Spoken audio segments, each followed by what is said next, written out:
Everyone, फिर एक बार स्वागत है आपका my smart Guruji YouTube channel में। जैसा कि आपको मालूम होगा, ये जो सीरीज चल रही है इसमें हम मध्य प्रदेश सामान्य ज्ञान को कंप्लीट कर रहे हैं। मध्य प्रदेश सामान्य ज्ञान मध्य प्रदेश में जितने भी एग्ज़ाम होंगे उनके लिए सबसे ज़्यादा ज़रूरी एक सब्जेक्ट होता है। मैं अभी तक उसमें 22 क्लासेस जो है आपको प्रोवाइड कर चुका हूँ, जिसकी लिंक आपको वीडियो के डिस्क्रिप्शन में मिल जाएगी, या फिर आप चैनल पर भी इस सीरीज़ के लिए जो मैंने एक प्लेलिस्ट तैयार की है उस प्लेलिस्ट में जाकर भी सारे वीडियोस को देख सकते हैं। आज 23वीं क्लास हम स्टार्ट करेंगे और आज की 23वीं क्लास में मुख्य रूप से मध्य प्रदेश के इतिहास के उस पार्ट को कवर करेंगे जो कि इतिहास में मध्यकाल कहलाता है। तो दोस्तों, हमने प्राचीन इतिहास मध्य प्रदेश का कंप्लीट किया था और आज की क्लास में हम मध्य प्रदेश के मध्यकालीन इतिहास के बारे में पढ़ेंगे। दोस्तों, मध्यकालीन इतिहास की शुरुआत तब से मानी जाती है, आप चाहे इंडियन हिस्ट्री के बारे में पढ़ें, ठीक है, या फिर मध्य प्रदेश की, जब तुर्कों का या फिर अरबों का आक्रमण स्टार्ट हुआ भारत पर और कई सारे भूभाग पर उन लोगों का अधिकार हो गया, तो वहाँ से मध्यकालीन भारत की शुरुआत होती है। दोस्तों, मध्य प्रदेश में मध्यकालीन भारत की जब भी हम बात करें तो वो समय होता है दिल्ली सल्तनत काल से, ठीक है, या फिर मामलुक वंश, जिसे हम गुलाम वंश के नाम से भी जानते हैं, ठीक है। तो यहाँ पर हम मध्य प्रदेश की जब भी पढ़ें तो हम बात करेंगे दिल्ली सल्तनत काल। दोस्तों, दिल्ली सल्तनत काल में मध्य प्रदेश का जो भूभाग है वो कब इसका पार्ट बना, ठीक है, यानी कि मध्य प्रदेश कब इसके अंडर में आया, ठीक है, जिससे कि मध्य प्रदेश के भूभाग पर दिल्ली के जो सल्तनत कालीन राजा थे या फिर हम बात करें सुल्तान थे, उनका अधिकार चलने लगा, ठीक है। तो 1200 जो भारत में हम बात करते हैं, ठीक है, 1206 से लेके 1526 ईस्वी तक जो समय माना जाता है वो सल्तनत कालीन समय माना जाता है, ठीक है। दोस्तों, एक बार और आपसे कहना चाहूँगा कि यदि आप पहली बार इस चैनल से जुड़ रहे हैं तो चैनल को ज़रूर सब्सक्राइब करें और आप शेयर कर सकते हैं अपने फ्रेंड्स के साथ, ठीक है, अपने जो भी परिचित लोग हैं उनको भी सब्सक्राइब करा सकते हैं, ठीक है। दिल्ली सल्तनत काल की यदि हम बात करें तो मुख्य रूप से सर्वप्रथम मध्य प्रदेश का कोई भूभाग जब इस सल्तनत कालीन व्यवस्था के अंतर्गत आता है तो वो प्रारंभ होता है 1019 से। दोस्तों, 1019 ईस्वी में मध्य प्रदेश के जो ग्वालियर वाला भूभाग है, ग्वालियर भूभाग पर सर्वप्रथम महमूद गजनवी या फिर महमूद गजनी की आप बात करते हैं, महमूद गजनी ने अपना अधिकार जमाया। यानी कि सर्वप्रथम मध्य प्रदेश के यदि किसी भूभाग पर, ठीक है, सल्तनत काल के कोई शासक का अधिकार होता है तो ग्वालियर भूभाग पर सबसे पहले 1019 में महमूद गजनी ने अपना अधिकार जमाया, ठीक है। पहला पॉइंट मध्य प्रदेश के मध्यकालीन इतिहास के बारे में, ठीक है। सर्वप्रथम मध्य प्रदेश का कोई हिस्सा अगर सल्तनत कालीन व्यवस्था के अंतर्गत आता है तो वो आता है 1019 में, जिसमें महमूद गजनी ने ग्वालियर के भूभाग पर अपना अधिकार किया। दोस्तों, कालांतर में आगे हम बात करें, इनके जो गुलाम थे, ठीक है, जब उनका राज स्टार्ट हुआ तो उसको गुलाम वंश कहा गया। इसी में एक शासक था इल्तुतमिश, ठीक है। दोस्तों, सेकंड बार मध्य प्रदेश का यदि भूभाग, नॉर्मली जो भूभाग था वो है ग्वालियर का किला, ग्वालियर का किला। तो गुलाम वंश के शासक इल्तुतमिश ने 1231 में ग्वालियर के किले पर अपना संपूर्ण अधिकार जमा लिया, ठीक है। इसके बाद 1305 में अलाउद्दीन खां ने अपने सूबेदार, ठीक है, अलाउद्दीन खां ने अपने सूबेदार जिसका नाम था आइन उल मुल्क, इसको मध्य प्रदेश पर आक्रमण के लिए परमिशन दी, आक्रमण के लिए भेजा, जिसने मध्य प्रदेश में जो मालवा वाला भूभाग था, ठीक है, मालवा के भूभाग पर उस समय शासन था महलक देव का, ठीक है।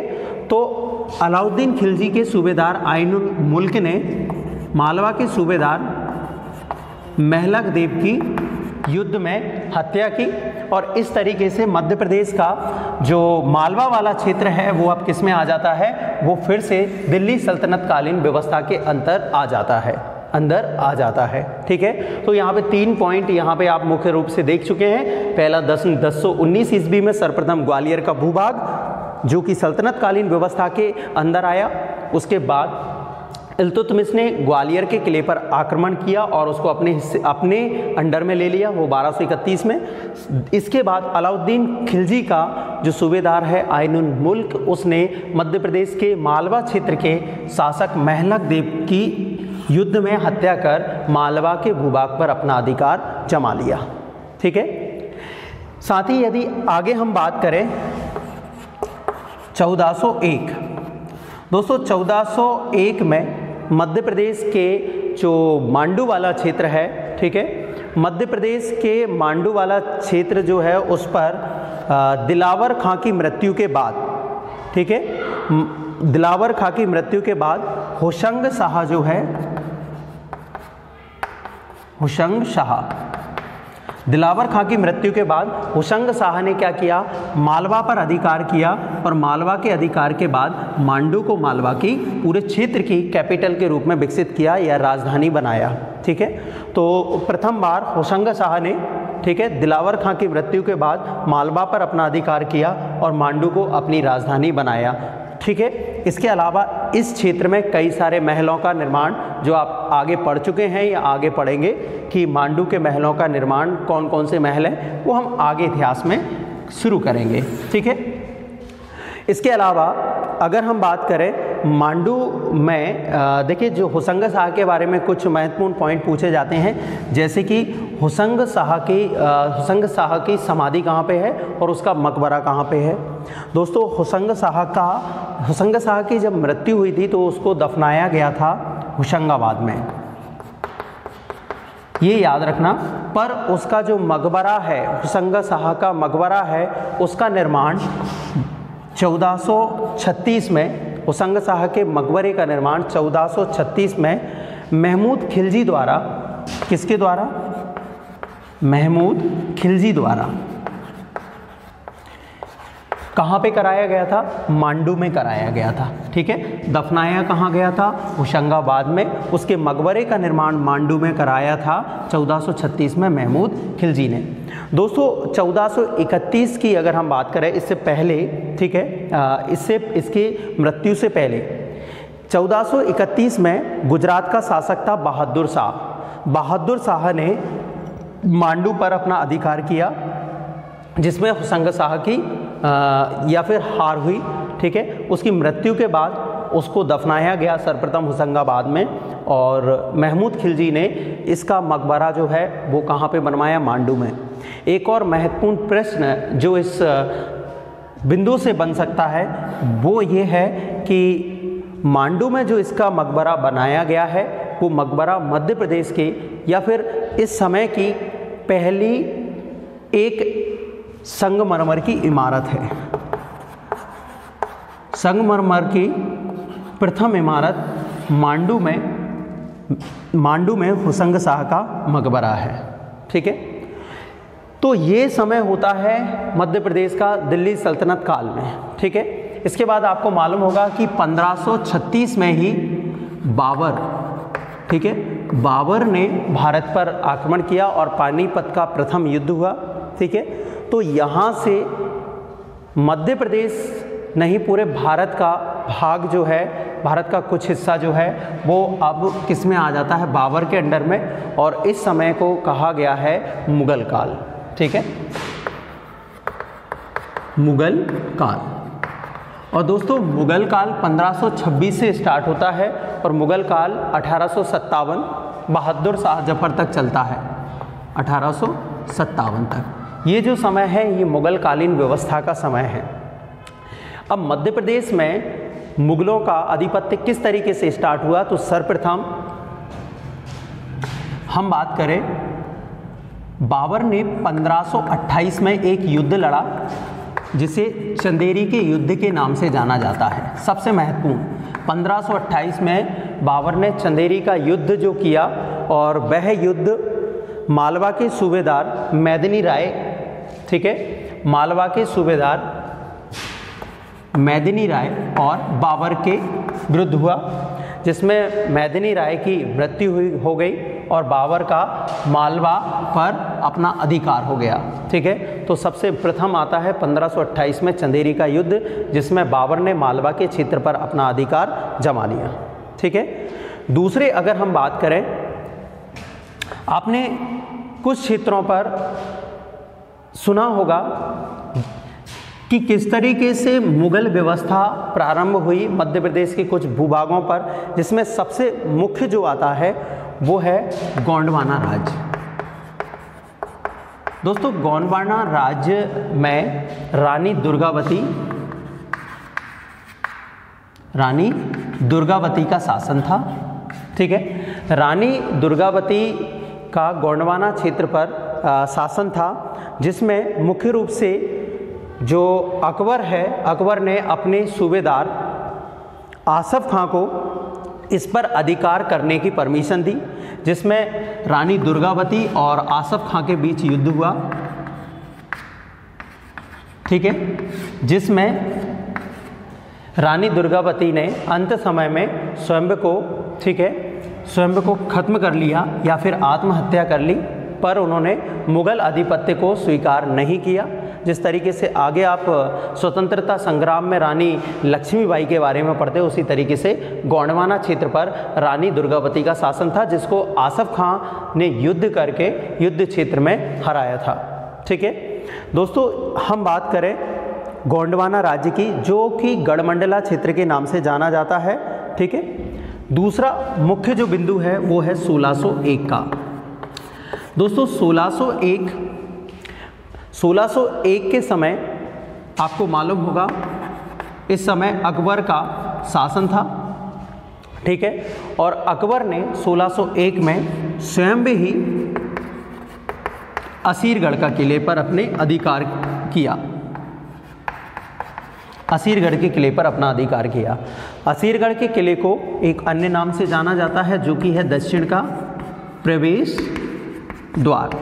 असीरगढ़ के किले की महत्ता इसलिए और बढ़ जाती है क्योंकि कुछ क्षेत्रों पर अकबर ने अपने सूबेदारों को, ठीक है, अपने सूबेदारों को युद्ध के लिए भेजा और विजय के लिए भेजा, पर असीरगढ़ के किले पे अकबर स्वयं ही उस किले को जीतने के लिए गया था। इसलिए इसकी महत्ता असीरगढ़ के किले की और बढ़ जाती है, जिसे दक्षिण का प्रवेश द्वार कहा जाता है। ये जो है वर्तमान बुरहानपुर में स्थित है। असीरगढ़ का किला वर्तमान में बुरहानपुर में स्थित है। ठीक है, तो यहाँ तक हम आते हैं। दोस्तों, इसी समय अगर हम बात करें 1501 का समय, ठीक है, 1501 मतलब इससे थोड़े पहले का समय, ओरछा में एक नए राजवंश की स्थापना हुई थी। उस राजवंश की स्थापना रुद्र प्रताप बुंदेला ने की थी ओरछा में, और उसे कहा जाता है बुंदेला राजवंश। ठीक है, तो ओरछा में बुंदेला राजवंश की स्थापना रुद्र प्रताप बुंदेला ने 1501 में की थी। इसी की अगर हम बात करें, रुद्र प्रताप बुंदेला के बाद मुख्य रूप से एक और शासक हुए जिनका नाम था चंपत राय। ठीक है, रुद्र प्रताप बुंदेला के बाद एक शासक हुए चंपत राय। आपको मालूम होगा, इस चंपत राय के समय औरंगजेब का शासन था। ठीक है, दिल्ली सल्तनत पर, और औरंगजेब की जो धर्म विरोधक जो नीतियां थी, उनसे चंपत राय ने उनके खिलाफ विद्रोह किया। ठीक है, और उस विद्रोह में इन्होंने औरंगजेब का अधिकार ना स्वीकार करके स्वयं को आत्महत्या कर लिया, स्वयं को मार लिया। किसने? चंपत राय ने। दोस्तों, ये वही चंपत राय हैं जिनके पुत्र थे छत्रसाल बुंदेला।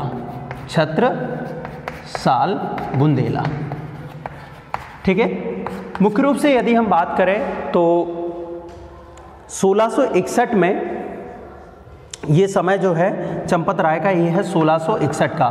तो 1661 में चंपत राय ने औरंगजेब के विरुद्ध विद्रोह किया, ठीक है, जिसमें उन्होंने उसका अधिकार ना स्वीकार करके आत्महत्या कर ली और उनके पुत्र थे छत्रसाल बुंदेला। दोस्तों छत्रसाल बुंदेला औरंगजेब के ही संरक्षण में, या हम बात करें औरंगजेब के ही शासनकाल में एक सूबेदार के रूप में छत्रसाल बुंदेला ओरछा के राजा बने, ठीक है, और उन्होंने औरंगजेब की स्वीकृति प्रदान कर ली, यानी कि हम जिसे कहेंगे उन्होंने अधिपत्य, मुगल अधिपत्य स्वीकार कर लिया, जो कि चंपत राय ने नहीं किया था।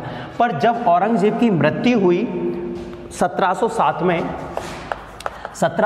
में औरंगजेब की मृत्यु के बाद छत्रसाल बुंदेला ने शिवाजी के जो विजय अभियान थे, शिवाजी के अभियानों को स्वीकार किया, ठीक है। शिवाजी की बात करते हैं तो आप राष्ट्रवादी अभियानों की बात करते हैं, तो शिवाजी के राष्ट्रवादी अभियानों को स्वीकार करके उन्होंने एक नए राजवंश की स्थापना की और मुगलों के खिलाफ विद्रोह किया छत्रसाल बुंदेला ने, और उस राजवंश को पन्ना राजवंश कहा जाता है, ठीक है, पन्ना राजवंश।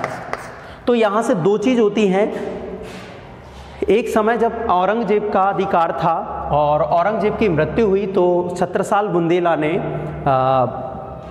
जो मराठा काल में शिवाजी के अभियानों का सहयोग किया और शिवाजी से प्रभावित होकर उन्होंने मुख्य रूप से पेशवा बाजीराव से कई युद्धों में अपनी मदद मांगी और पेशवा बाजीराव की मदद से ही उन्होंने पन्ना राजवंश की स्थापना की। और इस पन्ना राजवंश की स्थापना के बाद उन्होंने पेशवा बाजीराव को मध्य प्रदेश के भूभाग की कई जागीरें, कई क्षेत्र उनको दान में दे दिए या फिर उपहार स्वरूप दे दिए।